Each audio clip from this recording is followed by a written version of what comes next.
agreement with various nations, under which we also grant about 30% incentives in that also. And apart from that, I think these are the main things which we are taking it forward. Plus, Indian government, I think, would be one of the first governments to actually bring in a law which will sort of, work towards towards curbing the piracy. And in the law, we have extended it to such an extent that even the filming content which is getting released on the social media or through Twitter or through Telegram and stuff, that will also be punishable in the country. So the amendment bill has already been passed in the cabinet, and it's been tabled in the next this thing. And this is going to be a great initiative in the sense that we had figures from, I think, the media that about the same amount of what film revenues are in the country, the same amount of revenues getting lost because of piracy. So it will be a huge thing that investment can get back into the sector, and I think we can go ahead and make some good films. So I'm sure that people from outside also will feel comfortable investing into this country with this kind of an ecosystem being developed. So I'll now request, because with us we have from Maharashtra, we have Principal Secretary Culture. So Maharashtra is one of the leading states which has done a lot of work in facilitating the filmmakers for shooting like online things, and they also are one of the earliest film industry of India. So I would just give him the mic and ask him to tell us about their film package. Thank you so much, Pradhan. First of all, I would like to thank Government of India and the FICCI for organizing this panel discussion and giving us opportunity to participate into it. I think in today's opening ceremony, Honorable Minister and other speakers, they were exactly speaking on the same topic that we are discussing now, how India is a filming destination and what are the plus points and what governments are offering. Here I would like to mention, I am representing the state government. I am from Maharashtra, and in Mumbai, as we know, the beginning of the Indian film industry started from Mumbai, and it has a very good base in Mumbai.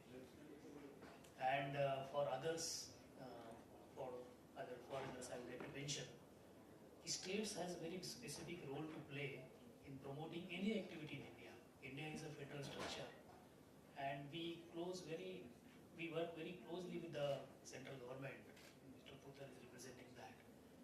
And whatever Government of India's policies are there, we definitely try to see that it's get implemented, get supported from the state department also. Many states have added to the policies what Government of India is actually implementing. For example, for foreign films, in the morning 30 or 35% support is reimbursement is given to the foreign films. So many states, they have added a similar type of incentive from their side. So it will be double for those who are coming to India for filmmaking. So this is how in the federal structure in India, the states are closely working with the central government and adding to the facilities that Government of India is supporting. The same is happening in Maharashtra also, the state which I am representing. Infrastructure wise, we have two very big film cities, one in Mumbai, Bombay, where my colleague MD, Mr. Dhakni is there, he is a MD of Film City. And we have, the area is around 574 up to 575 acres of area. Very good facilities are there. And we have another film city that is in Kolhapur, southern part of the Maharashtra. So infrastructure wise, state is supporting that. In addition to that, the state role is basically to create the conducive atmosphere for filmmaking. That is very important, because most of the things are happening in private sector. Pre-production, production and post-production and marketing, all these things, state has very limited role to play in actual implementation of it. But state's role is important in facilitating all these things, creating conducive atmosphere, supporting the activities. That we are trying unfortunately, all our political masters also, political people, Chief Minister, I mean Chief Minister office as a Principal Secretary to CM. So Chief Minister and the Cultural Department and Minister and all political, say, masters and we as a bureaucracy, we are very much committed to support the film industry and the investment in film industry, films entertainment sector. In Film City in Mumbai, we are working with Government of India and we have allocated land of 20 acre for the new technology, that is AVGC. That is the new technology, and we have taken a decision that yes, state will work with the central government and this animation and VFX and other things, gaming and other things. We will definitely take proactive role in that. So this is how the new technologies which are coming, state is very much committed to support and take lead in that. We, in Maharashtra, especially in Mumbai, there are many private institutions which are taking lead in post-production, number one. And number two, there are many colleges and institutions which are now working in Maharashtra for creating the skilled manpower in this industry. So Dr. Jabbar Patel is there, he is heading one institution in Pune. So lot of courses in direction, production and film, cinematography, whatever fields are there in filmmaking. Maharashtra is a place where skilled manpower is available for all stages of this filmmaking.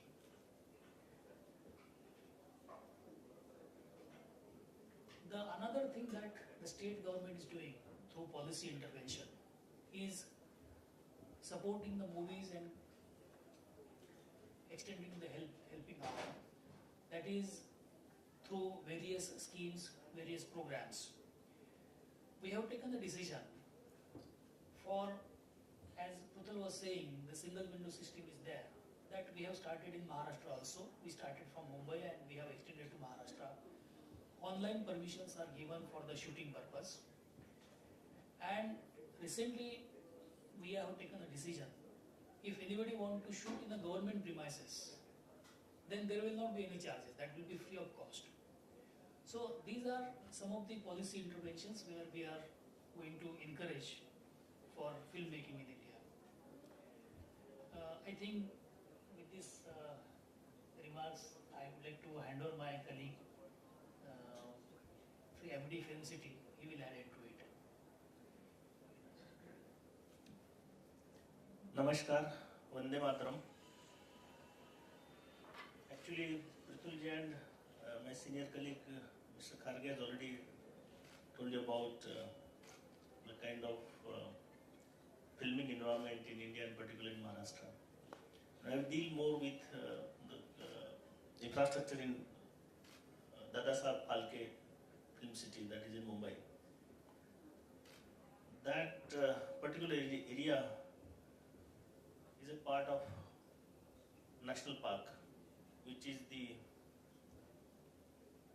within the city, it's 204 square kilometers of area, all kind of wildlife there, and it is carved out from that is 521 acres. We have 16 good studios, I can't say state of the art, but good studios, air-conditioned studios. Then we have around 70 outdoor locations. Many big films are made there. Because earlier days, people used to shoot only in Film City. Good number of TV serials, web series, they are being shot there. Our main USP is that is on the western side of the city, and most of the film stars and even working, other people who are directly related to the working in films, they stay on these railway routes, and that's why it's easier. Then it is a secure place. You don't have to bother about any kind of permission from outside. You don't have to bother about even if you want to erect your sets, then water, city, everything is taken care of. So that is how people are more interested in coming to film city. In the film city premises itself, there is one training school which is started by Subhash Ghai, which is an internationally renowned institute called Whistling Woods International Limited, and good number of students, around 1,000 students are studying there. They're getting good jobs. They're properly trained there. Another company which was earlier Reliance Media Works, which is now Prime Focus, and now it has become DNEG now. So that is also, most of their work is being done, particularly about visual effects and all that, within the film city premises. So this is how the film city is there.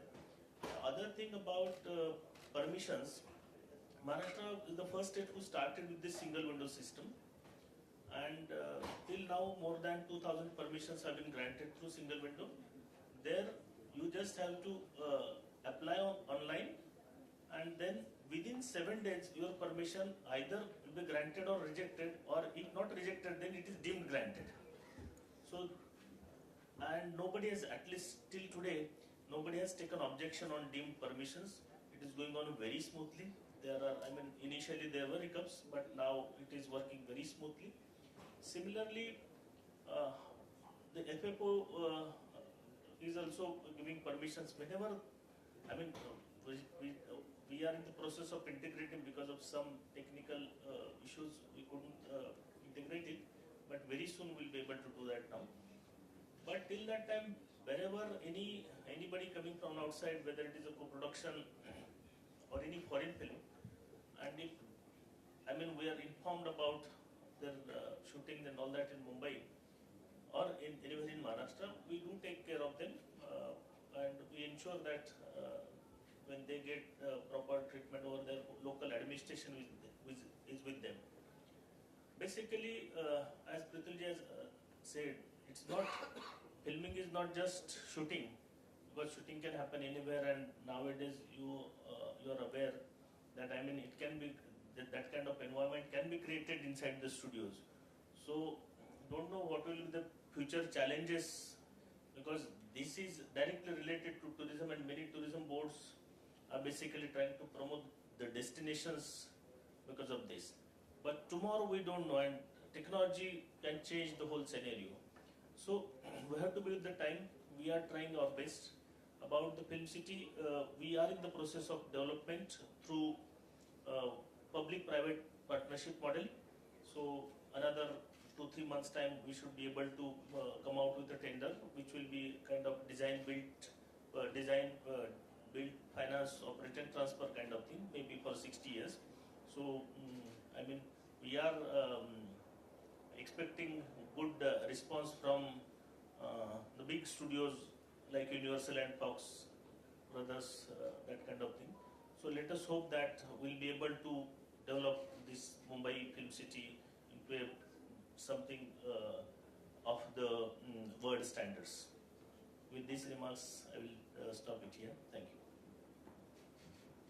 Thank you so much. So this is Maharashtra. Basically, it is one of the leading states which has gone ahead and did a lot to encourage the filmmakers. Now, this is all about, I think, most of the government's perspective. This is what most of the state governments are trying to do. But I would also say that from a private perspective or from a filmmaker's perspective, apart from whatever the government is trying to do, you must find the right content, you must find the right people to make that content, right kind of filming resources available in that area. And so all of that, I think, can only be judged by a filmmaker, and the government cannot do much about it. So, but here with us we have Ms. Pooja, who's also working with the Sikkim Film Promotion Board, but she has always also been from the filmmaking community. So I'll just hand over the mic to her, and she can guide us on that. Thank you, sir. Good afternoon. Thank you for having us, entire Northeast community in the Cannes Film Festival. Thank you to NFDC. And I'm here to talk about Sikkim and Sikkim film policy, and to talk about the various initiatives that the government of Sikkim has taken over years. So it's unlikely, not in the mainstream cinema. India has always been concentrating either in the western part or to the southern part. But if you see over time, regional cinema is growing. And a country as diverse as India, and with in the morning I heard Sir himself saying that it produces more than 3,000 films a year annually in more than 40 languages. So in Northeast also we have many languages, and Sikkim itself, we have varieties of culture, tradition, languages with various communities. So growing with the growing number of languages and cinema culture towards the northeastern belt, Sikkim government, I think, is the first state to start with the film facilitation as per the film facilitation office with rules and policies of the government of India. So film facilitation office is under Sikkim Film Promotion Board, and we are with Ministry Information and Public Relations. So it's quite new. It was created in the year 2020, and since then, after it was constituted, then we came up with the film policy, Sikkim Film Policy 2020, and in 2021 we revamped it because there were a few things that were taken into account, and to mainly ease out on a filmmaker, to doing ease of business. And in that we have various incentives, lucrative incentives and subsidies to attract filmmakers domestically and globally as well. So Sikkim government has announced a film policy, film incentive or a subsidy up to 1 crore for a film that's budgeted up to 10 crore, 10 CR. So any film that is above, or we call it big films, that can be reconsidered, and it's per the discretion of the government. It could be raised above 1 CR. And as the government of India is also offering a good amount of subsidy in cash and kind, similarly, various states in India are also offering subsidies, so that would, add or maybe attract a filmmaker from various parts of the country, globally. So in Sikkim, we have mainly Nepali filmmakers coming because it's very close to Bhutan, Nepal, China. It borders to 3 countries. And we have Bengali cinema also, and cinemas from Jharkhand, and from Bhutan also we have, and they come to shoot. And now it's growing as it's becoming popular in India as a film shooting destination. Sikkim, how I will describe Sikkim is, it's a landlocked state in the northeast of Himalayas, and it's very picturesque. It has colorful vistas, valleys, and it has sparkling waterfalls, varieties of flowers, fauna, and it has snow-capped mountains, lush green forests, and you get plenty. People say that on a filmmaker's point of view, it's quite difficult for a film crew to travel all the way to Far East and shoot.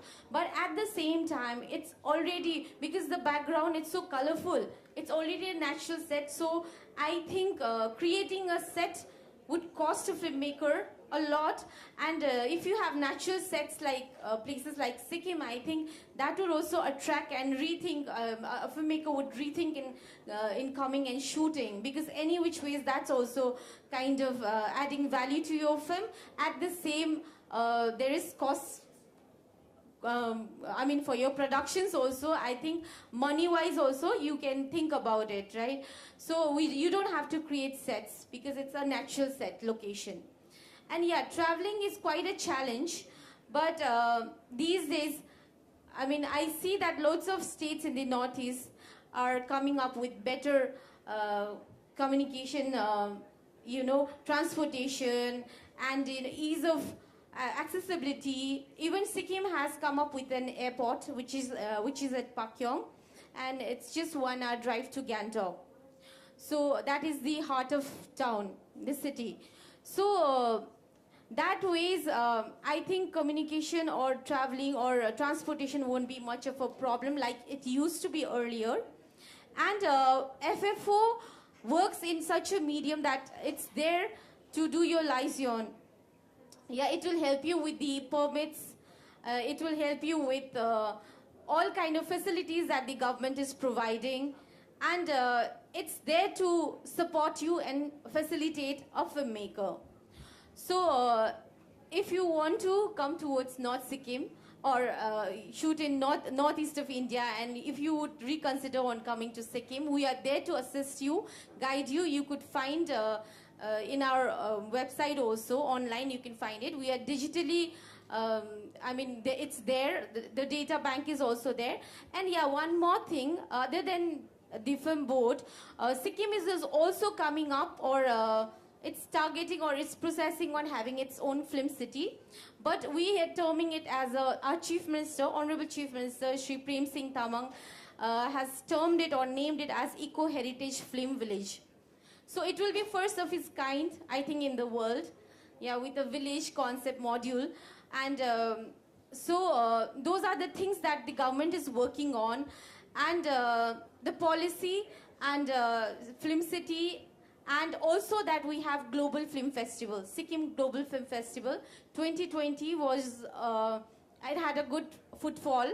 So apparently we couldn't do much in the 21 because of Omicron, COVID, right? So, but this year we are coming up with the help and support of INB, NFDC. So, yeah, I think festival is very much needed in various states in India, because that's how people and filmmakers could, they turn out and they know places and kind of have business development also, I think. So I think, and Northeast doing festivals, Meghalaya has just started with the festival. And so we are coming up with festivals, so we would want to have people, producers, filmmakers, technicians to come visit our land and see that, yes, there is some, beautiful places in India which is yet to be explored, which is yet to be traveled, and which is yet to be caught in the camera. Thank you very much.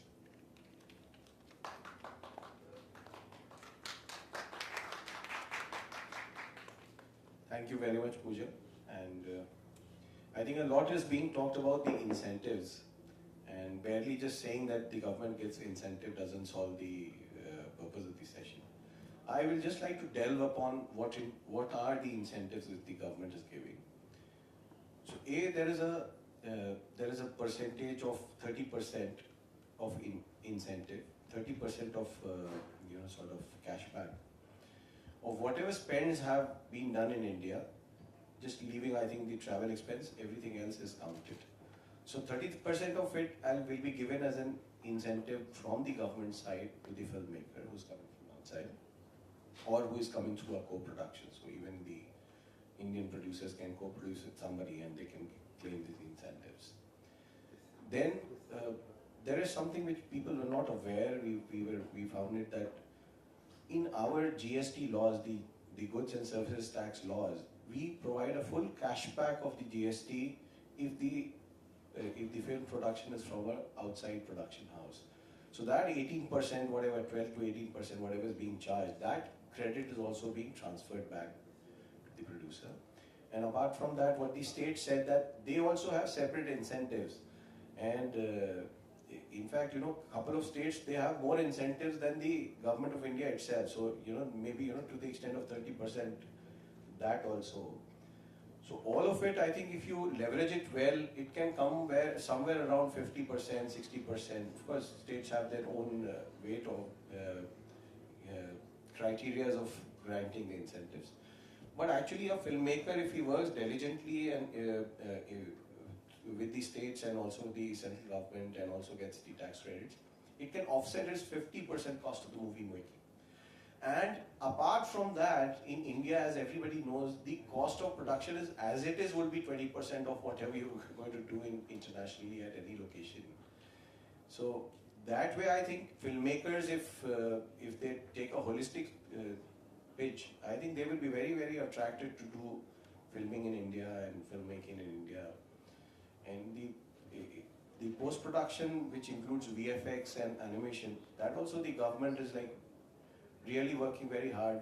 We are working with the government of Maharashtra and making a national center of excellence, so that more and more animators are here in India, more and more companies take up the animation work.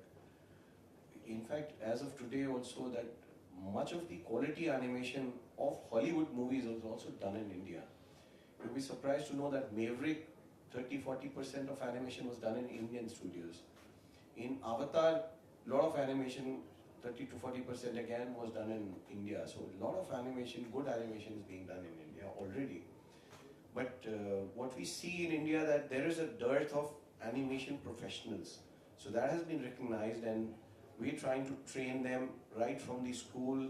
How do we impart it in the school education? How do we train budding animators, and then how do we have education of postgraduate, undergraduate and postgraduate level? So the government is working on that, but then there is of course a dearth of talent for this sector, and that is what we will be able to help this sector grow bigger in India. And that is how we, even inspired by that, we have put this creative economy theme this time, because for creation you will require more and more professionals of that nature, and not just the content but also the like we call it, like earlier it used to be shoot in India, now we have to call create in India, because you can make the shot, you can also create the shot now because of animation and visual effects. So with that, anything from you, sir? Anything more you wish to tell upon? Just as actually many of the points are already covered. So I thought to share one point. You see, a filming destination means not, as he has already said, not just to come for the shooting. 3-4 things are very important, and all those things are there in India and many of the states. What is required? One is the locations. And as Honorable Minister and everyone in the morning has said, we have beautiful locations. If I talk about my state, then we have forest areas, we have national parks, we have natural beautiful beaches, we have metropolitan cities, we have lot of the industrial things where many movies are based on those background. We have ports. We talk about anything that is available in Maharashtra. So one is the beautiful locations, those are available. Second thing, as I mentioned, the availability of the professionals. So that is very important if we want to attract any filmmaker in India or in any states. So state and central government is very, very aggressive on that, creating film professionals in India and in the state. And it's not a traditional thing, but whatever new emerging technologies are there which are required for filmmaking, we are giving importance to that. That is most important. So availability of film professional, we are taking care of that. Film infrastructure, we have already spoken. And in Maharashtra, we have combination of both private as well as public infrastructure, where good coordination is there and those things are coming up. And as he has mentioned about the film festivals, which are very important just to create atmosphere in the state. In Maharashtra, we are organizing, rather we are supporting many international film festivals in Maharashtra. Dr. Jabbar Patel is there. Pune International Film Festival is very famous now. How many films? Yes, last year they about 200 films, international films. They came to Pune. They participated. Mr. Ashok Rani is there. He is organizing film festival in Aurangabad, Sambhajinagar. How many films they participated? 80 films. So Pune, Mumbai, Aurangabad, Kolhapur, there are 4 or 5 locations where every year, as a ritual, we are organizing this international film festival. This I am talking about government supported. There are many film festivals which are organized privately.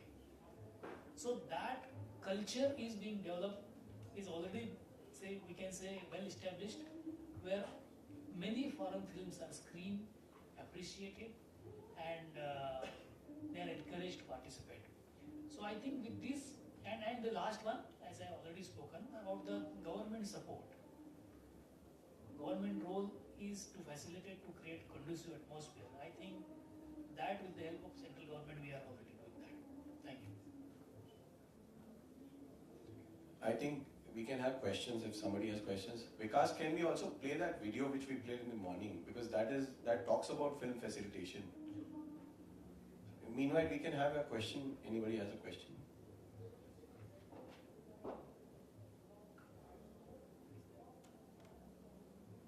Yeah, please. Can you please give what this one is?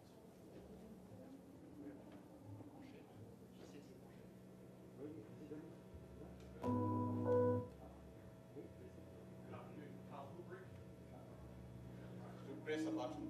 Press a button. Make it green. No, is it green?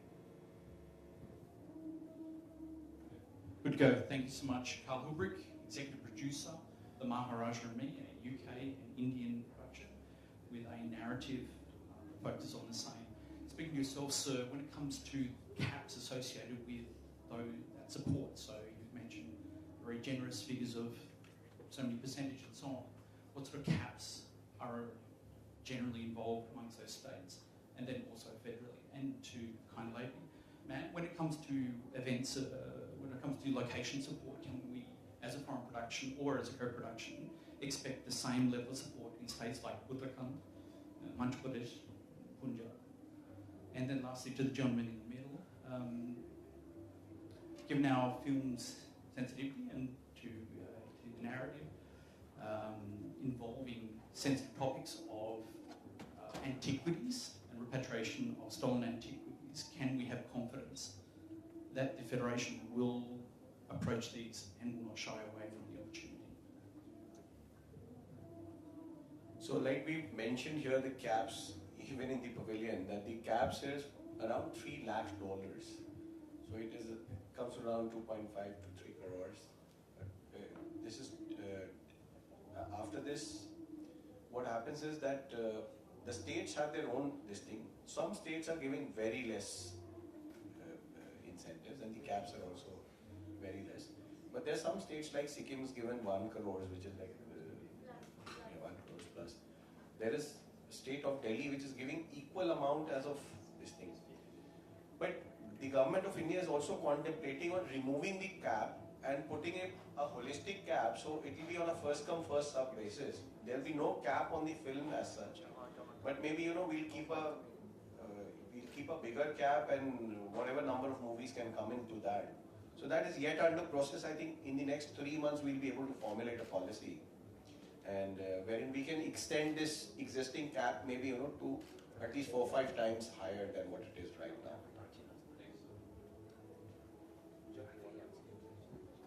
Yeah, but there are 2 criteria. What you have to, I think most of the state governments have is 75% of the location has to be within the state. Like, for example, if you're shooting in Sikkim, so it has to be, like, the location has to be 75%, and you have to use, like, cast, crew, technical experts, at least 50%.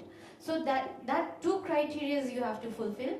Other than that, like, whatever the central government is offering you, state government also can offer you almost the same amount. So it depends on the content and what you create. So, and government is always there to support, yeah. But in Sikkim, because I told you earlier that it borders to 3 countries. So there is so much of restricted areas geographically. So if you want to come to Sikkim, you have to get in touch with ministry prior, like at least 3 months prior, to get all your permit work done. Even if not 3 months, at least a month's time you need. So then only if you come, you can enter, and there will be no problems or hassles later when you shoot. Thank you. Yeah, just a small clarification. You asked about the antiquities, I suppose. No? So you mean to say the architectural or archaeological point of view sites? You mean to say that? There's some areas in my films and other films coming up that touch on the topic of stolen antiquities. And it's a very sensitive topic right now, one that I respect, of course, that has been obviously is an interest of the Modi government. So I realise that I need to have understanding and confidence that when I put my project forward, that it will be still fairly reviewed. Okay, I think this is related to censor. My colleague will answer that. So in India, the movies which you release in India, they get a pre-censorship, and only after that you can go and exhibit it into a public cinema theatre. So for that we have a censor board, and the government is at arm's length. So the directives are that the law and order should not be disturbed, and general law has to be followed. But as such, no topic is very sensitive enough. I mean, it depends also on the depiction of how you have tackled that. So what happens is that in a typical movie screening, which the censor board does prior to the certification, they also have experts from the relevant field. So if your topic is like, if you're having something to do with antiquities, maybe a historian will be kept in the panel, and he will also see from that point of view if it is not hurting the sentiments of a particular or it can cause any kind of a disturbance in the country. So I don't think so. It's cinematic freedom is always granted. It's always the first thing which we look at even when the censor board certification is getting done. Thank you for your answer. That builds confidence. Appreciate it. Just to one point, excuse me, just about the workshop you mentioned. You like to have a workshop? You said something like that? I'd definitely be open to a workshop. Yeah, that we are open to that. We can organize that. We have separate director archaeology and experts available in Maharashtra, so we can have definitely workshop for that in Mumbai. No problem. That's excellent. Thank you. Thank you, sir. Sure. Hello, sir. My name is Sanjay Gulati, and I have recently completed an Indo-French-Norwegian co-production. And good thing that you just mentioned that it's not only applicable for the central subsidy, for which we have already applied for, and I think the due process is still going on. And I met you also personally in Delhi. So I was not aware about that the state subsidy can also be possible for both. So I think that you have mentioned that it is the preview of the state if we are meeting their criteria. So that's the wonderful thing, and you're right that we can reach up to 50%. And I hope Also take your tax refunds.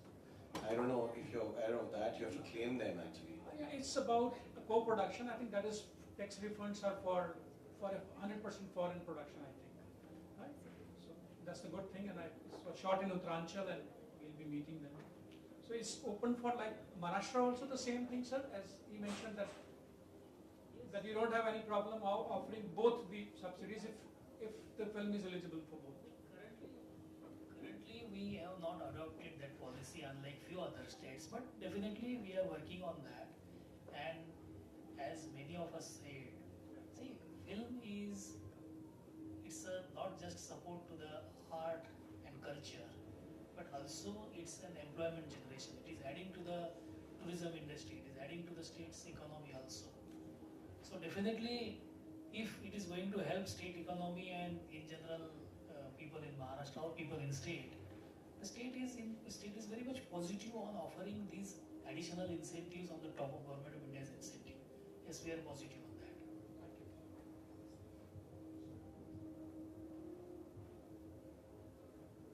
So I think there are no more questions. Let's watch the film for the people who were not there in the first session. Are there anybody who was not there in the inaugural session? Or everybody was there? I don't want a repetition for everyone. Huh? But we won't mind seeing it again. Yeah, please do that, and we'll just move on the sides so that you can sit.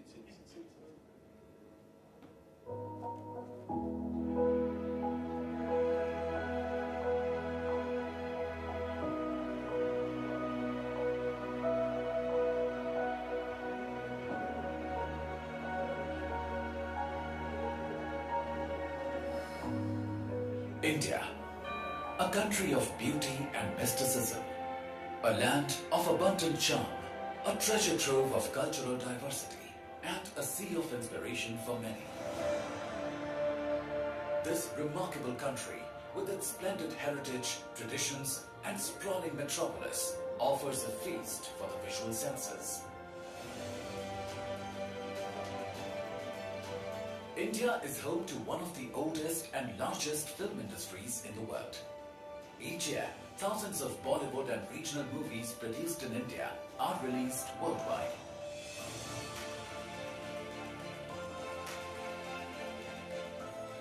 The stories may be local in nature, but their reach is beyond boundaries.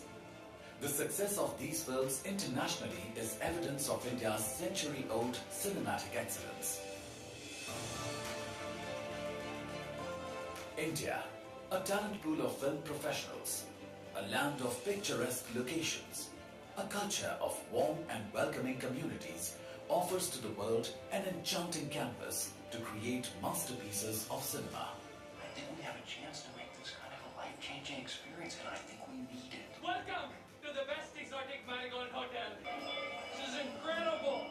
In India, we have a saying, everything will be alright in the end. So if there's not alright, it is not yet the end.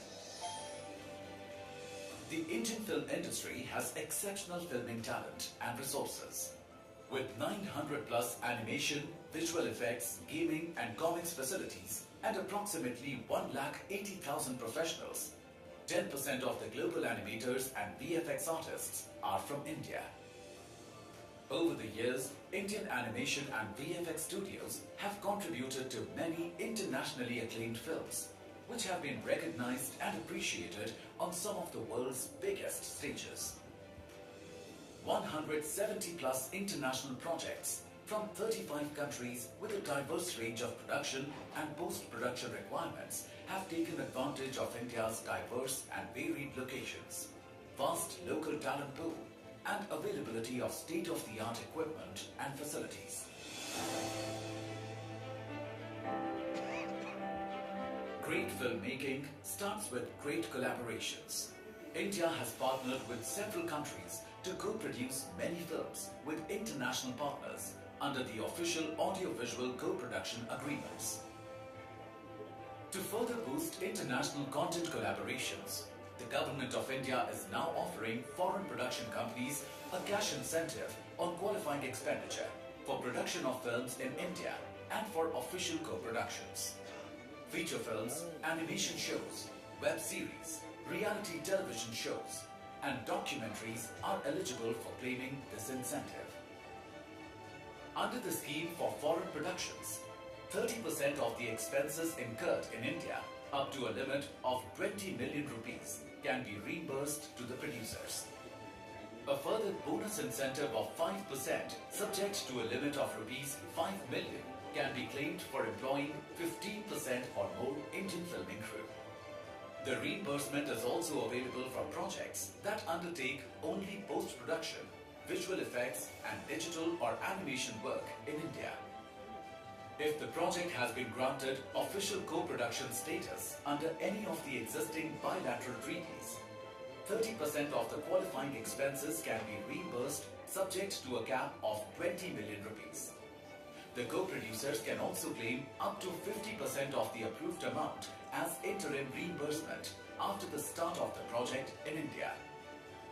Filmmakers can also take advantage of filming incentives being offered by several Indian states over and above the federal incentives, and can also claim refund of taxes levied. The Film Facilitation Office, FFO, has been set up to provide a single window permission clearance system under the government's Ease of Doing Business initiative, which facilitates creative collaborations on a global scale.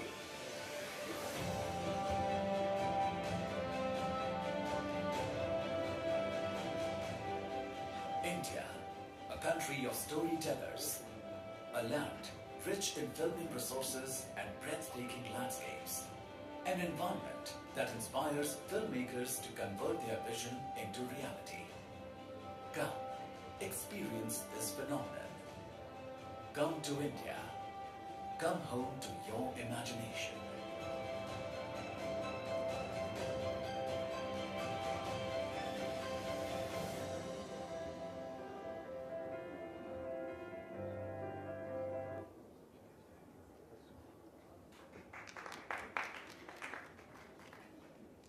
thank you very much, all of you, for attending the session. Government of Maharashtra for their support and the